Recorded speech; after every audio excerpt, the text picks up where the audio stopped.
Қала аумағына кіріп кетіп, қоқыстарды шашып, көлік қозғалысына кедергі келтірген мал иелеріне айыппұл салынды. Мамандар қараусыз жүрген 30-дан аса жылқыны арнайы қамауға арналған орында ұстап, иелеріне түсіндірме жұмыстарын жүргізген. 2 күндік тексеру жұмыстары нәтижесінде шаруашылықпен айналысып отырған 3 тұрғынның жылқылары қараусыз жүргені белгілі болды.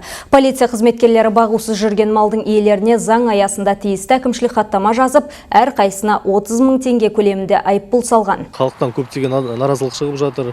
Өзіңіз көріп жатсыз интернет парақшаларыңыздан. Авариялық жағдайлар, жол апатына байланысты малды қуып, уақытша осы жерге иелерін келгенше осы жақта сақтау жұмыстары. Қазір қалғандар бүгін келген малдар бүгін қамау жатыр. Мына жақта өздерінің тексеріп отқан адамдары бар, жемін беріп, суын беріп, малдарды уақытша қарау кезінде, қамалған кезінде уақытша. Участковыйлармен бірлесіп осы жерге алып келіп, түнде күзет бар, түнде қарайды. Келетін адамдардың әкімшілікке келіп сұрақтар болатын болса, қай жерде малын таба алмай жатса, осында өздерінің малы тапқан жағдайда келіп, участковыйлар протокол толтырып, қаланың ішінен келіп жатқан өзіңіз көрдіңіз жақында 20-шы шағын аудан 3-ші микрорайон қаланың ішінде шөптерді, ағаштарымызды қиратып, мусорларды шашып жатыр. Көптеген сұрақтар бар халықтан.